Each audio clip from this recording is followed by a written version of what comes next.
Okay, thank you all so much for joining us for our MS-MIS current student panel. During today's session, current students will share their experiences in the MS-MIS program. My name is Megan Worth. I am the admissions advisor for the MS-MIS program, and we also have Megan Wood, our director of admissions, joining us today, and she will be helping answer your questions in the chat. So if you do have questions, please go ahead and type them in the chat and we'll address them as time permits. We appreciate the questions that you guys have submitted during the registration process. We are recording today's session and we will share it within 1 week.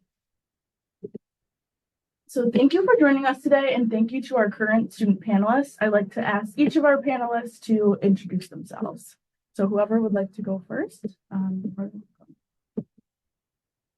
Okay, let me go first. So thank you, Meg. So my name is Abhinash Jena, and I'm currently pursuing my MIS, where my track is basically related to cybersecurity, IT auditing, information assurance. Before that, I worked in the industry for close to 6 years, 5.5 years to be exact, as a GRC consultant with companies like KPMG, TransUnion. And yeah, currently I'm pursuing my MIS in the spring semester, and I'll graduate in 2024. Yeah, thank you. Mansi, you want to go next or you want me to go next? You can continue, Yash. Yeah, I thought we were going in alphabetical order. Yeah. Sorry for So my hi voice. everybody. Hi everybody. I'm Yashwant. Currently, I'm pursuing masters in MIS at University of Buffalo. Before coming here, I worked for about 6.5 years in companies like Tech Mahindra, Robert Bosch. Later, I switched my career to a startup where I was a product manager. For the last 2.5 years, I was building a product and building the company as well at that time. So predominantly, my track right now is product management, and post my graduation, I'll be looking for product management roles. Hi everyone, this is Mansi Singh and I'm pursuing my MS in MIS at UB. I'll be graduating in spring 2024 and I have my prior experience of 5 years in PwC in cybersecurity domain. In MIS, my line of service or the field is cybersecurity, IT auditing. And additionally, I'm also focusing on artificial intelligence as it is a growing market and the growing technology. So looking forward for your questions and for the session. Thank you all so much. So let's just dive right into our questions here. So the first question is, what are some of your favorite classes and why? You want to take that? So I start. Yeah, I can go ahead. Yeah. So as I've already mentioned, my track is related to product management. So I really love the class digital product management that is offered over here, and it is taken by Professor Priyanka Kalra. She is an amazing professor. She was our alum, and she comes with a very rich background experience. She works for she works as a director for a firm, and she is into specifically product management and uh, basically creating experiences for her company. And the things that I've learned in the industry and uh, the way she teaches over here and the theoretical knowledge that she brings to the table and the real-time examples that she provides is absolutely amazing. So without a doubt, the digital product management class is my favorite over here. Okay, let me go next then. So I think it's a very subjective questions when it comes to any favorite classes, especially because you choose a track and you that follow that track, and for that particular track you get different classes. In my case, personally, as my subjects are aligned more towards cyber and IT audit, GRC. So one of the professors that I really look forward to attend his classes is Kevin Claris. I think his classes in cybersecurity, privacy, and ethics is really good. The last semester I took a class that is called information assurance, which is again really good. Similarly, another professor whose class also I look forward to is Manish Gupta for IT auditing. The reason why I like those classes is because they are very engaging, firstly, and you get a lot of time to discuss a real world scenario with the professors. And also they bring a lot of industry experience to the class, as even Manish Gupta is currently a director in MNP Bank, and also Kevin has worked as a CISO previously. So they bring a lot of industry experience to the class. So as a person who worked in the industry for 6 years, I basically look forward to those engaging discussions where I can be put into different situation, caseworks and all. And that's what, like, I really prefer having those classes with those professors. Yeah. Okay, my favorite classes have been information assurance that is taken by Professor Kevin Clary. I like that class a lot because the classes give us a lot of practical knowledge, and it also engages us with different kind of activities that enhances our skills. The second class which I'm looking forward to is predictive analysis by Professor Dominic. Both of the professors are a lot experienced and in this particular field. I'm looking forward to predictive analysis because it is going to deal with artificial intelligence, Python coding, machine learning, and deep learning, which are the new technologies. And my focus is being diverted towards artificial intelligence because I am looking forward to club it with cybersecurity. So that is my goal, and because of which I'm liking predictive analysis and information assurance. Thank you guys so much for sharing a little bit about some of the classes within our program. Let's move on to the next question. The next question is, how do the faculty and resources in the MIS program support your academic and professional development? And if you want to just go in the same order as the last question, that'd be great. Yeah. Okay. So I think I've already mentioned I think I have already covered part of this question in the previous question. So the professors over here come with a lot of background experience. They have been working in the industry for about 10 to 15 years in high senior level positions. Because of the kind of experience they get to the table is exceptional. And anytime you try and understand a problem or come up with a question, they relate it with their experience and tell you with real-time examples, which is going to help you a lot in your future as well. Okay, so for me, the value professors bring in to the class and also outside of the class is a big factor because firstly, professors are very much approachable, which I really like, especially the classes that I have taken. So I can tell from my personal experience, they're very much approachable.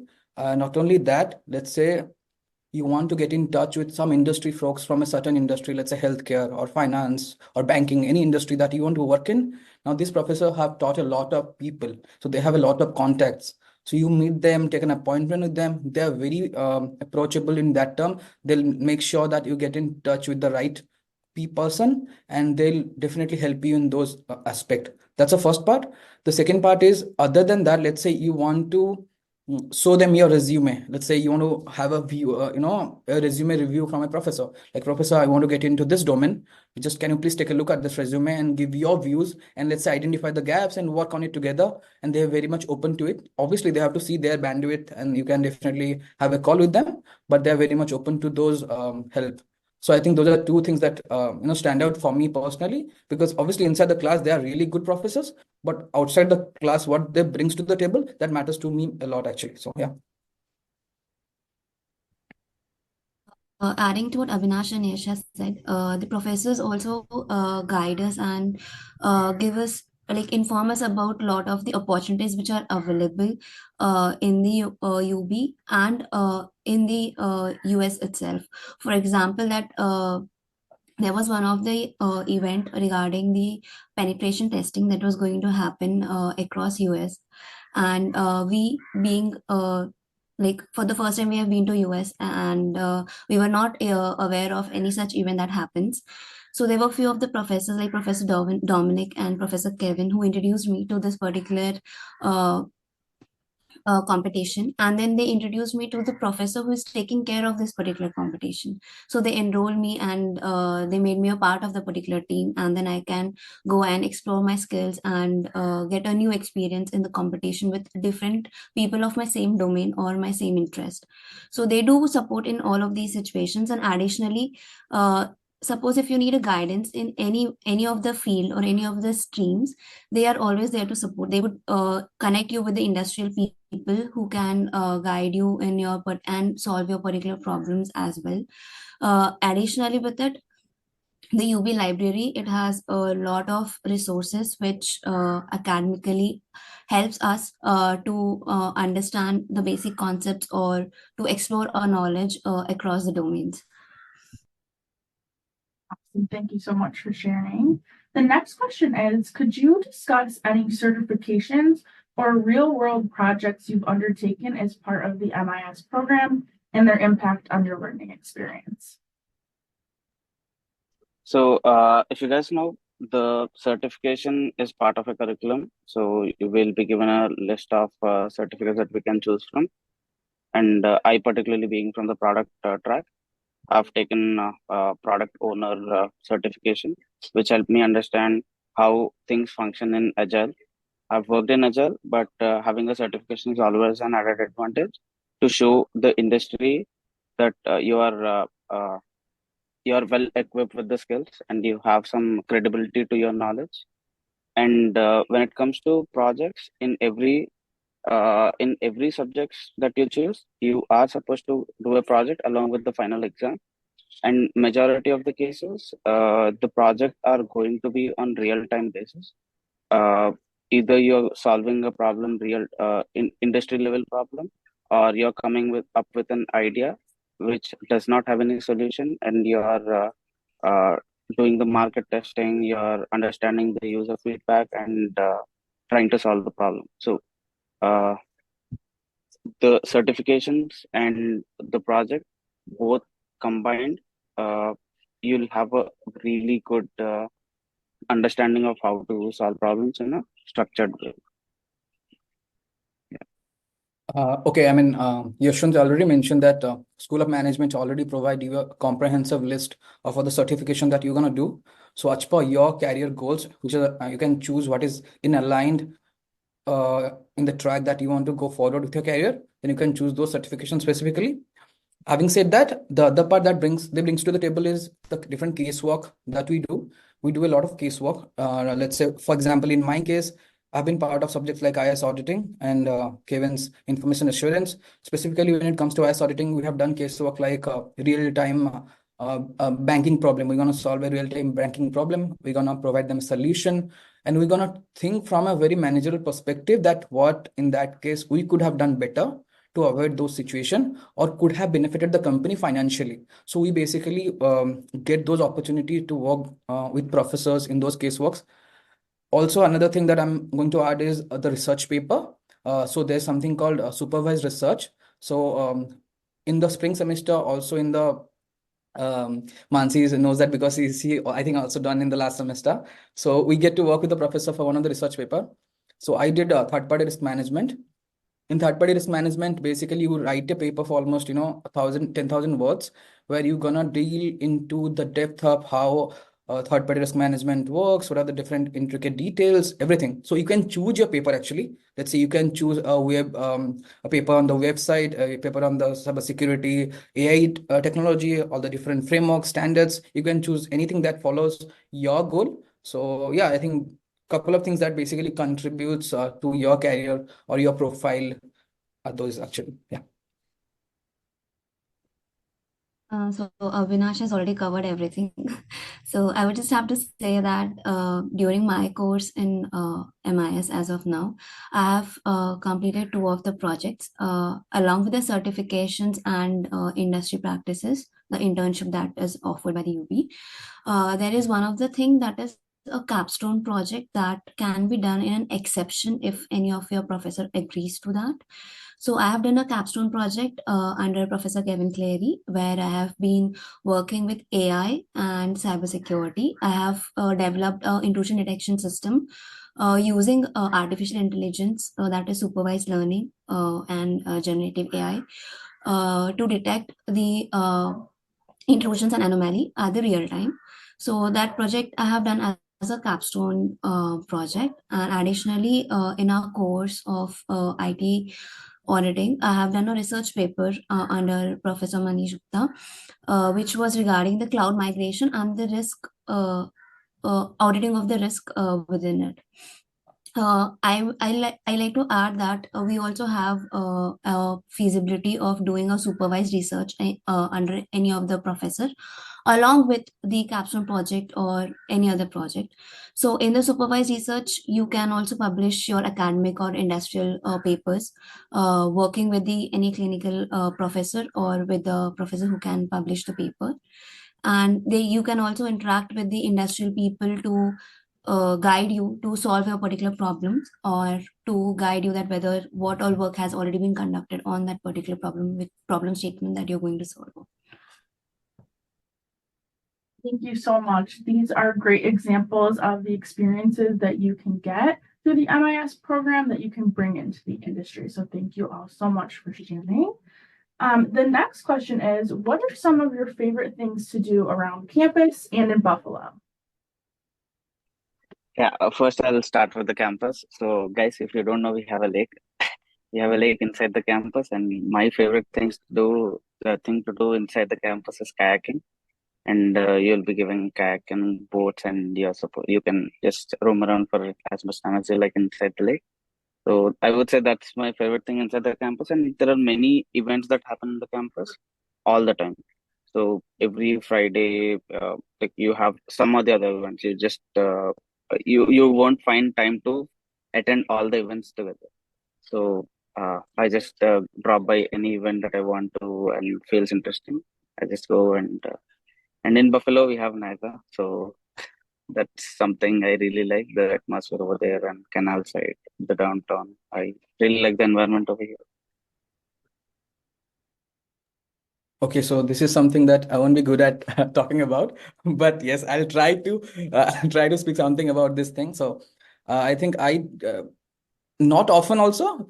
Sometimes I go to level up to play with my friends. So there's this thing in the Lockwood library, just above the Lockwood library, where I can go with your friends and get a system and play different games. Like could play NFS, could Counter Strike, whatever you want to can play those games.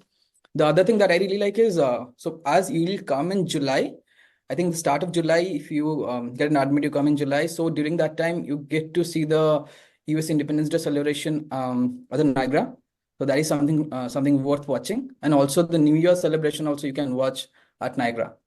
So those are two things that you can definitely look forward to. Other than that, I think here there are really good sushi and Vietnamese restaurant, which I personally prefer going. So I like going to those Vietnamese restaurant and I like the food. So yeah. So I like to explore and I like to explore and get familiar with different kind of cultures. So in UB, you have a lot of cultural groups, and which have few of the events scheduled or organized every day or in every week in UB.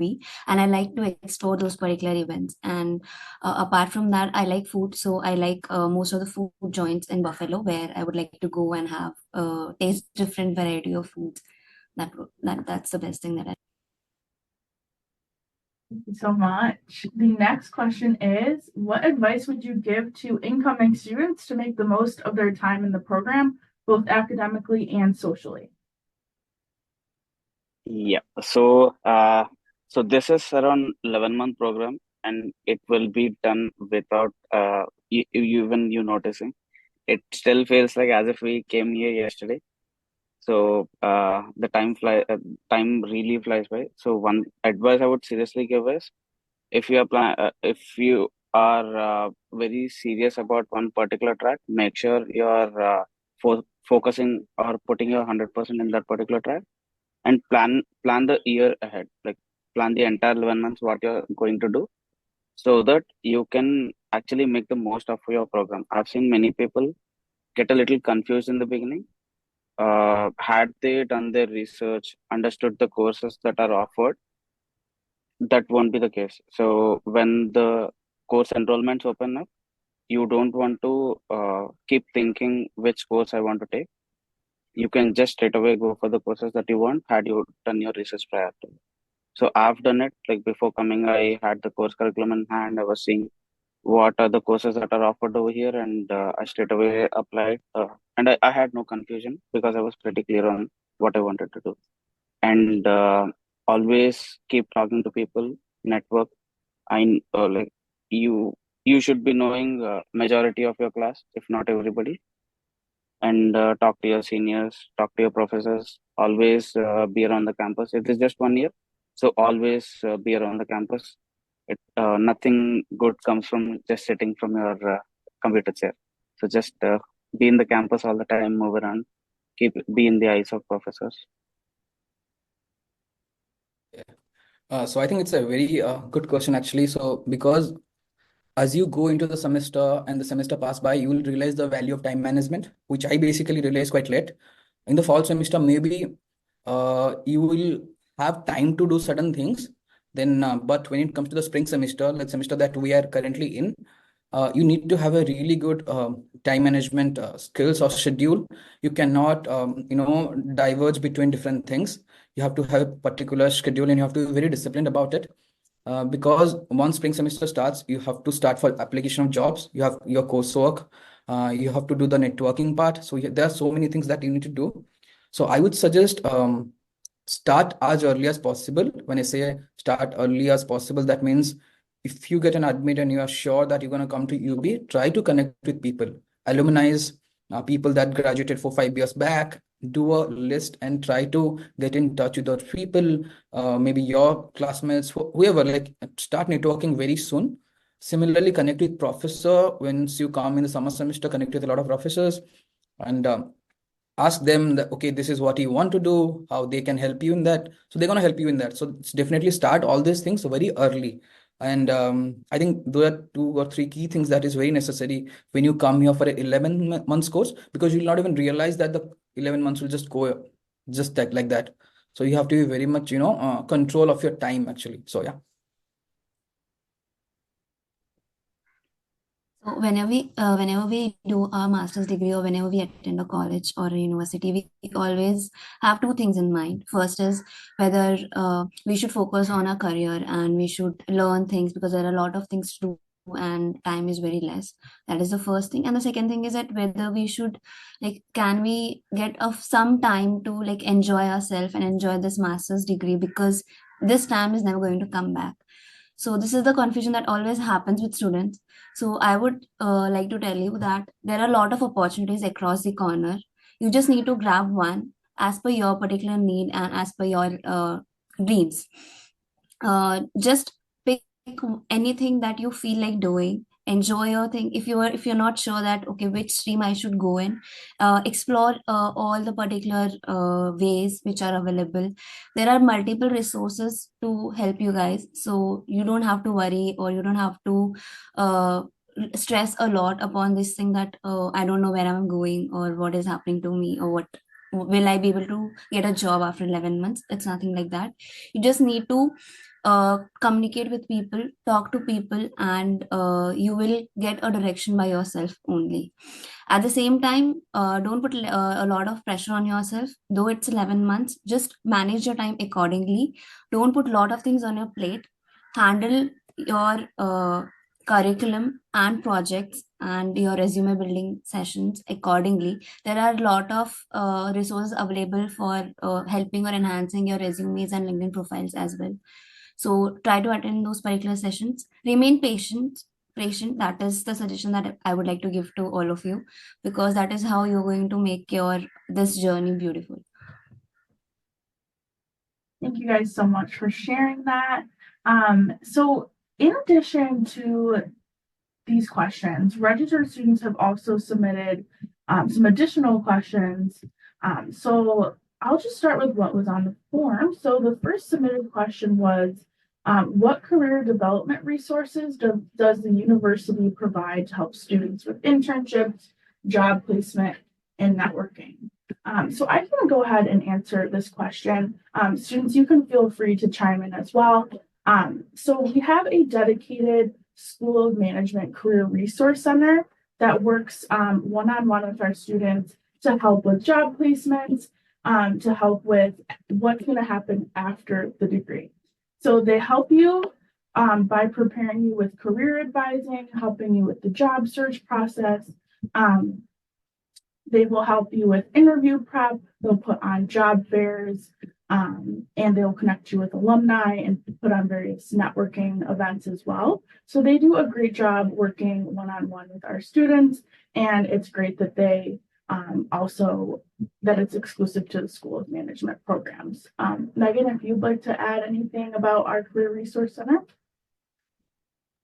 I would like to add one thing which actually I got benefit from actually. So they also conduct networking event. So I recently attended one of the networking event that happened in New York. So Career Resource Center basically manages the entire event.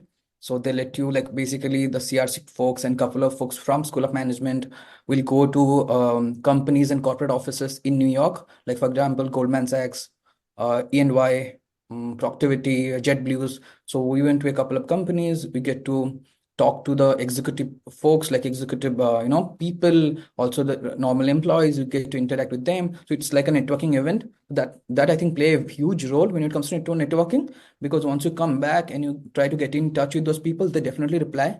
They definitely answer your questions. So that solves quite a lot of things actually. So for me, it has been very much helpful. So I just wanted to bring that in thing. Yeah. Thank you so much. Okay. Adding, Go ahead, Yash. adding on to that, CRC also provides you guys with a tool, VMark. So these days, if you are applying to a company, you straight away, your resume won't be looked through a human eye. It is going to go through ATS, which is screening system, artificial intelligence. They use AI to screen your resume, whether it fits your job description or not. So the tool CRC provides helps you understand how you are supposed to craft your resume and create an impactful one. So I particularly use it a lot so that I can craft my resume, or it's the same thing. The points are going to be the same, but the way you tell them will differ a lot, and that is what creates an impact on your resume. Yeah. I think that's excellent feedback, and I'm happy to hear, you guys have various things to talk about in relations to the Career Resource Center. It's called VMOC, Sakshi. Sakshi is called VMOC. Students will gain access to that over the summer. So I will say our admitted students, any student on the call right now, you can go to our Career Resources website on management.buffalo.edu, and you'll be amazed at the resources you're able to access just from a public standpoint. As an admitted student, and then deposited student, you have access to so many more resources, networking events. Avinash talked about Network New York. That's a big opportunity for us. We also have career fairs on campus. CRC also works with students and encourages them to attend national career fairs. For example, there's National Black MBA, which happens in September. It's a national career fair, but a lot of employers are there. So that's something, if you're joining us this fall, you'll learn more about in the summer. We actually do admitted student webinars. We have one coming up on February 7th, specifically with the Career Resource Center. We'll have others coming up the first week in June to talk about individual career checklists that you guys will have to deliver over the summer. And the networking is huge. Just so you know, School of Management has more than almost 48,000 alumni, and the University of Buffalo has 293,000 alumni. So huge resources. The alumni want to work with you and give back to you. Most of our students, I would say, utilize our internal School of Management Career Resource Center. However, you also have access to the university's Central Career Design Center. So you can use that as well. That's where you'll find postings for assistantship positions, on-campus employment through UB's Career Design Center. And as an admitted student within your admitted student portal, there's a link to both of those Career Resource Center and Career Design Center.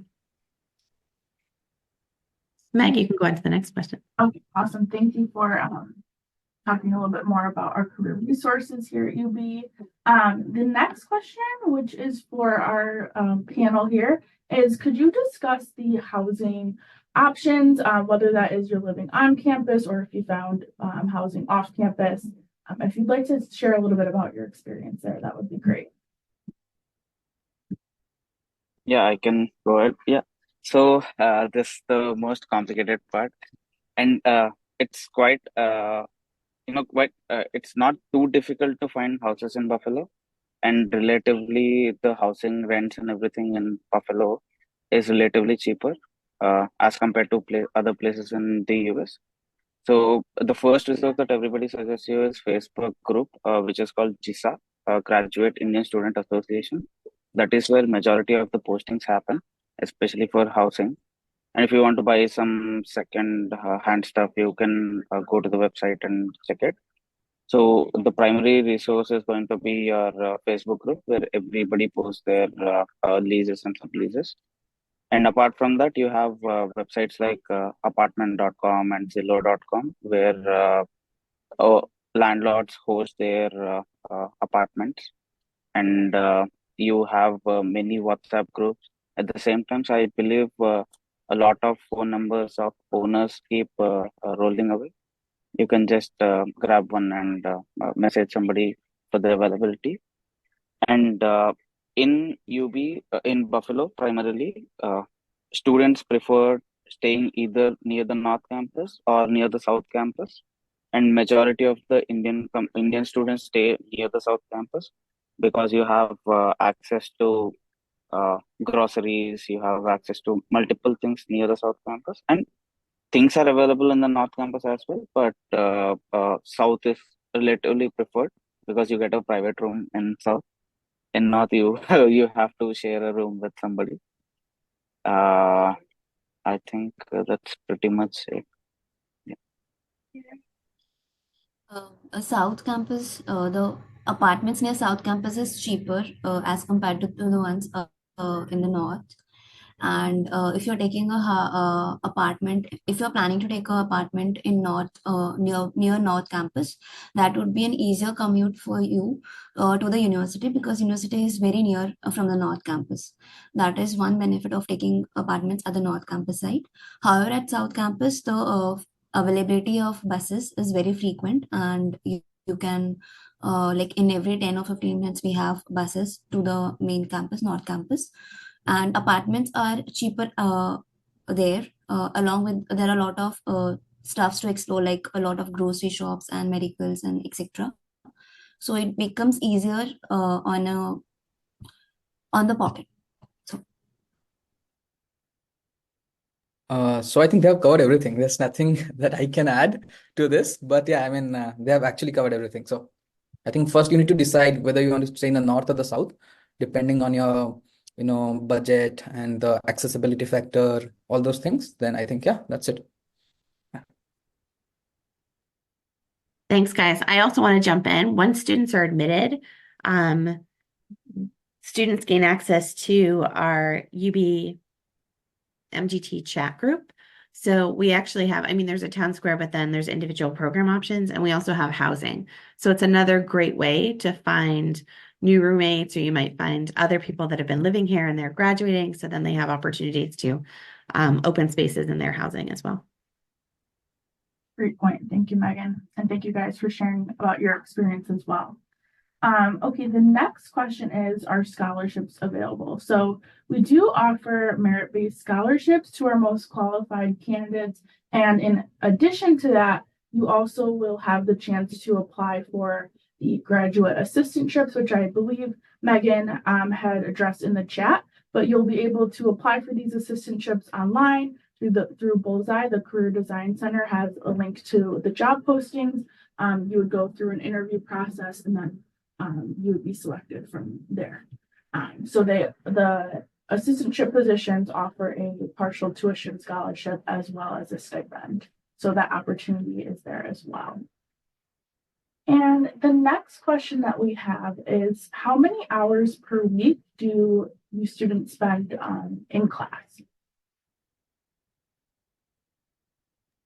Yeah, if you are regular to class, you'll spend around 12 hours per week. Uh, yeah, so in the summer semester, you have two subjects, and then fall and spring, you have four subjects each semester. So in summer, since it's a compressed semester, so you just have 6 weeks of classes, and you spend around 6 hours per week per subject. So accumulates to 12 hours per week. And for the longer semesters, fall and spring, each subject has around 3 hours per week. So you have around 12 hours in total in classes. Yeah, I mean, Yashwant just mentioned like we have four subjects in the fall and the spring semester. So you're going to spend around 12 hours, that's for sure. And other than the class hours, there are other works that you have to do, like your project work, your team, like group assignment, in-class activities that sometimes go beyond the class hours. So there are some few hours that will are done, but actually in-class hour will be around 12. Other than that, you may spend around 8 to 10 hours extra working on the assignments and everything. So yeah. Yeah, so 12 hours is approximately for any of the stream or any of the line that you choose, because one course is mandatory in every semester, and all other three are electives that you can choose according to your line of or your field. So much. So now we can go ahead and move into the chat questions. Megan, I think you answered a lot of them. He answered a few. So there was questions around how much you're spending in class and also the format of the different classes. So obviously it's going to vary based on the class, the professor, the content. Some of the projects, they could be, shorter assignments. They could take the entire semester. So if any of the current students want to provide a little more detail, I know you've talked about projects that you've been working on, but can you allude a little bit to some projects that you've done, how long they've taken, and provide some additional examples? So, I mean, in my experience, the track that I chose was cyber, ISO auditing and all. So in those track, basically, we do a lot of casework. Also, we had project, which was basically for the compulsory elective, let's say for a system analysis and design or a database management. Let's say, for example, for the system analysis and design, we got a project that we have to submit it within 6 weeks. That was basically for the summer semester.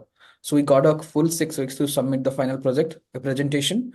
So you have time in between those 6 weeks, in the mid of the 6 weeks, like let's say third week, you have to come up with the proposal and your project plan and everything. So it's kind of cumulative. It's more or less like an agile approach. You just have to update the professor that you are currently in alignment with the project goals. That's you have to do. Now, when it comes to the fall semester or let's say spring semester, you get the entire semester to complete the project. You have casework. You get 2 weeks to work on the casework. They give you around 14 days from the assignment day to submit your casework. Now, that is something depends what kind of case you're working on. Some cases do take some 5-6 hours, or let's say 8 hours. Sometimes casework could be completed within 2 hours as well. So it's very it depends on the casework that you're working upon. And the other thing that let's say, for example, another thing is the research paper. Now, research paper is a full entire semester thing. Now you get time for the entire semester. Every month you meet the professor once or twice to give him the updates about the research. Before a week, you submit the research paper, you connect with the professor and give the draft version to the professor, and he'll go through your draft version. You make some corrections, some changes, then you can submit the research paper at the end of the semester. So majorly depends on which track you are and how much time each course we're gonna take. That's how it is. And about the subject that I want to mention, so the coursework that I have taken is basically, or maybe in general also, everyone in the panel actually they can also vouch to that, that certain subject has two classes of 1.5 hour each, and certain subjects is 3 hours long. So if you get to take 1 week, one class complete 3 hours long, and the other classes could be two classes per week, having 1.5 hours per each classes. So that's how the classes are divided. Yeah. You guys are you can add on to that, like if you think anything. Yeah, actually, the assignments, there are few of the assignments which are to be completed within the class itself. And that completely depends upon the professor and the course that you're taking up. Additionally, mostly all the project work, like the business case or the research paper or any project presentation or anything, everything is completed. It has a whole duration as per your course. Like suppose in fall you're doing any of the project, so the duration of the project submission would be the end of the semester. That would be whenever your course is ending or the final exam is being scheduled.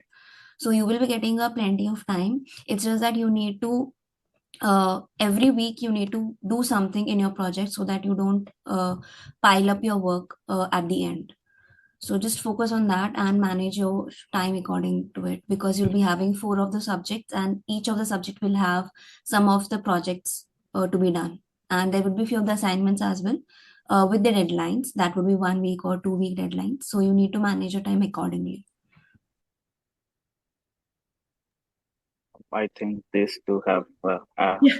covered pretty much everything.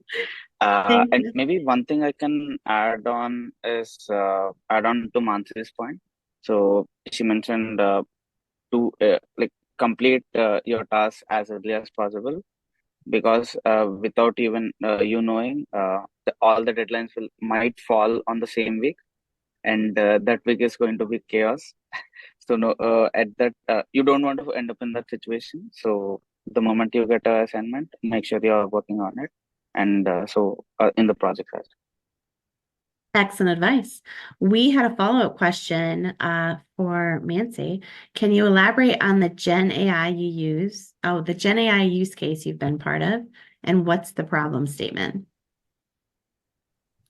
Okay, so basically, the intrusion detection systems which are in place, they already have a traditional method of detecting the anomaly or intrusion in the network traffic and in the logs. Like when we analyze the log and we identify that, okay, this is an abnormal behavior that is being captured, and we have a particular different method being used to detect it. So what I thought of doing was that if I can detect the anomaly using an AI, then how what is the accuracy and how, like, will it work better than the traditional method, or will it need a lot of, like, a more technology or a more depth dive things to be done in it.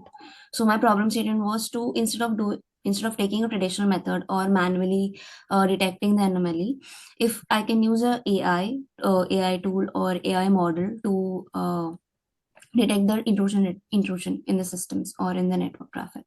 So for this, I had two of the options to go with. That was a supervised learning and unsupervised learning. So we chose to go with the supervised learning, and in the classifier models, we have used a lot of, like, 12 classifier models, and we have run or trained our machine accordingly, and it could detect around like 99.4% of the anomaly in network traffic and in logs.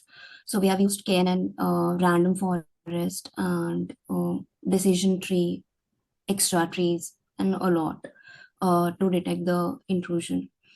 And additional work is also going on it, where I am planning to, instead of going with the supervised learning, I'm just thinking of clubbing both of the methods, that is supervised and unsupervised learning, and enhance the intrusion detection at the real time.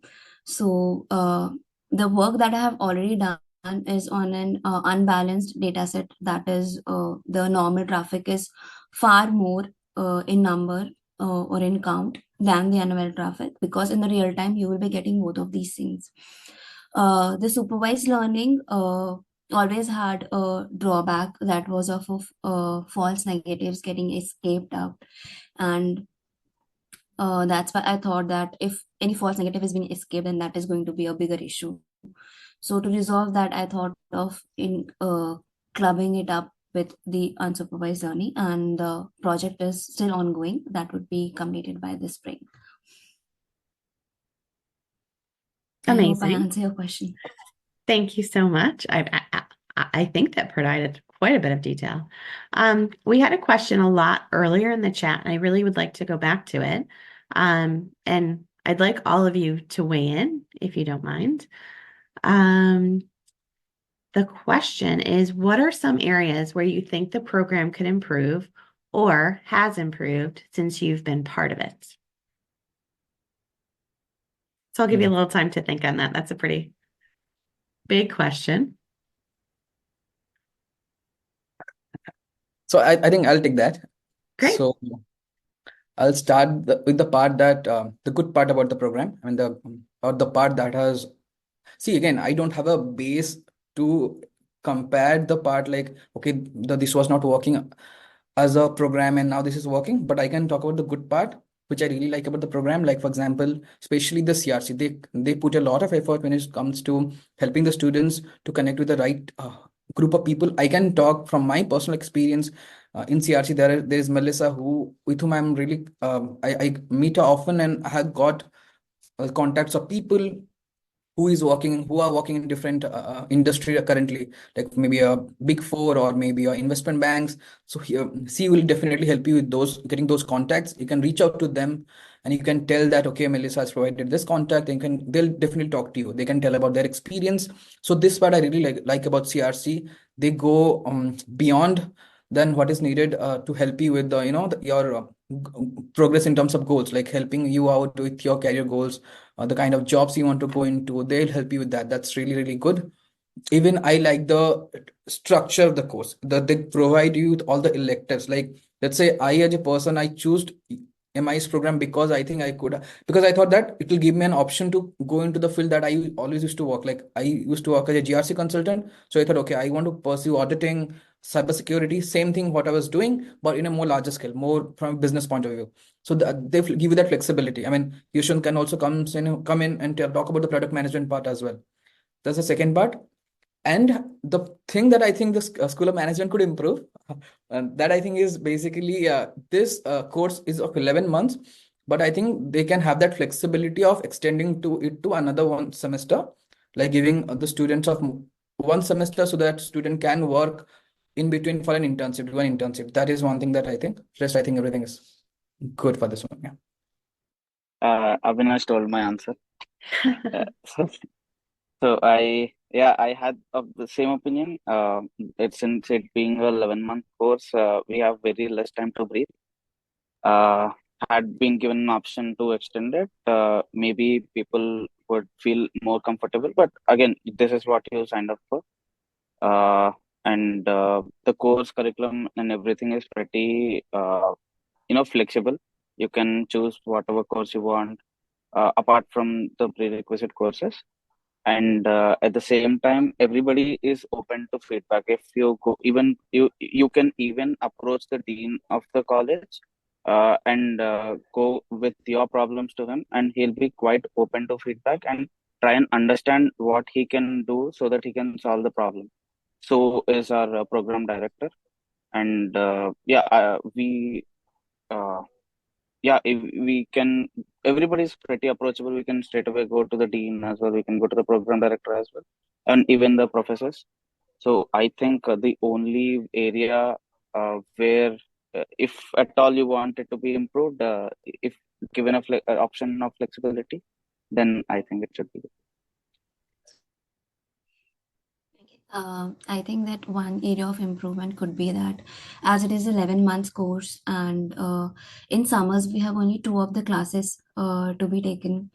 It would be better if we could have some alumni meetup or any kind of a fair session in summers, especially for MIS students, so that the people who don't have prior experience or who are not sure that which path they should be taking up, they can interact with the alumni, they can interact with the industry people, and they can get to have an insights that okay, this in this industry this is how things work and which is a preferable industry for me, so that in their remaining semesters and the remaining duration they can focus on their particular field whichever they want to take.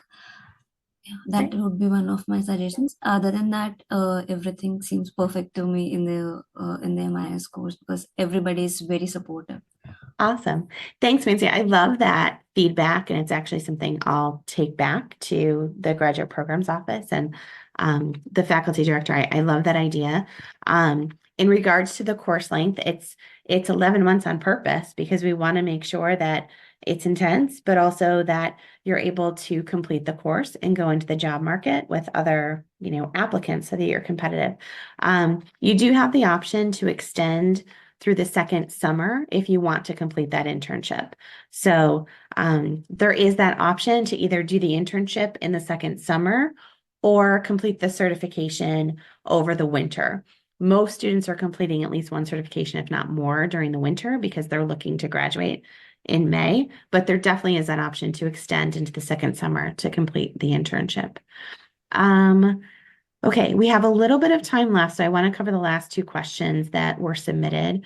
One was a direct message, and feel free for any or all to jump in. What data science, AI parts and subjects are available in MIS?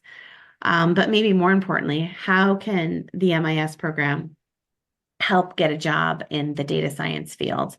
I think a lot of you have already covered that in what you've mentioned, but if you feel like we've missed anything, feel free to jump in. I think we pretty much we have multiple courses which are related to data.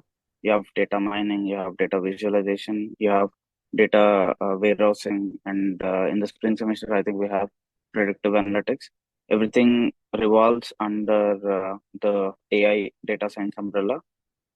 Probably not very specific to data science, but everything falls under that umbrella itself. So I think you do have a lot of subjects available in the data field. So I think Thank you you. should be good.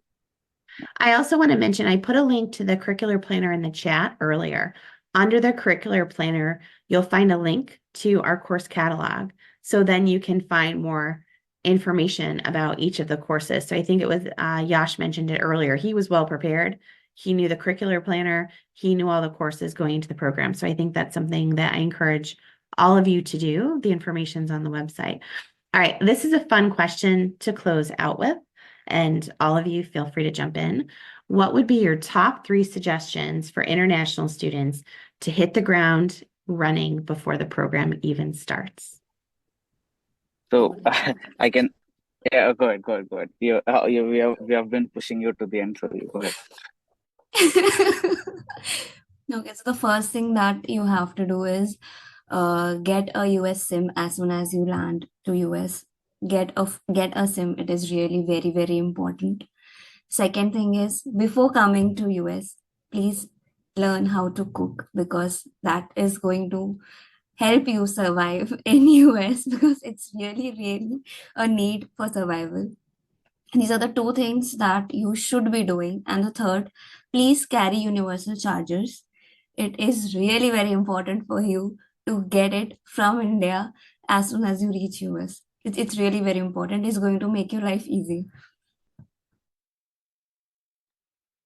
Life lessons 101, but I'll be giving you a little professional answers, as you might have observed from the entire session. So come with your resume. Many people start preparing their resume after summer. I'm not telling it's too late, but it's always good to be prepared. Uh, in my case, I came with a resume, and then I could build upon it. I was using VMark. I was going to CRC and meeting careers, like meeting alumni to understand where I can improve my resume. And by August or September, I thought I had a good resume, but it was pretty bad. So come with the resume. So I see people preparing their resume even now. So it's very intense when it comes to spring. So come with a resume and network. Make sure you're connecting with alums. Make sure you're connecting with your professors. Make sure you're connecting with industry professionals. Make sure you're connecting with everybody. Connections are what works in US. So network. And third thing, prepare a roadmap. You need to, since it's a 11-month course, you won't have time after your classes and after your assignments. And I think Abhinash already mentioned the importance of time management. You have to understand what you want to do, when you want to do, and how you want to do. So if you don't have time to fail and recover from it, you will have wasted at least 2 months after you fail. So fail it not in the subject, but in general, the tries that you're doing. So make sure you have the resume and start networking and your uh, lay out a plan as to what you want to do and when you want to do. Yeah, I think Yashwant covered most of it. But the only thing I'll say is like he has already covered that, but I don't think it's one, two, or three. You just know it's one thing that will cover all your bases. That's basically connecting with professors and connecting with alums. Make sure you talk to them, not just connect and just connect with them LinkedIn and don't drop them a test or ask your question. You should ask them questions. You should connect with them personally, ask them their experience, how the entire course is, what are the plans, why did they choose a particular course, ask them those questions. And yeah, basically those are the things, like you have to connect with people and make sure you ask the right questions. That will cover all the bases, I guess. Thank you guys so much. We really appreciate you guys taking the time out of your schedules to come and answer these questions. These are really, really valuable experience to share with our students that are interested in the program. So we want to thank you guys so much. And to all that have joined, thank you as well for taking the time and for your interest in our program. I'm going to go ahead and put my email here in the chat. If you have any follow-up questions, please feel free to email me. So thank you guys so much and go enjoy the rest of your night or your day, wherever you may be. So thank you. Thank you, everyone. Bye.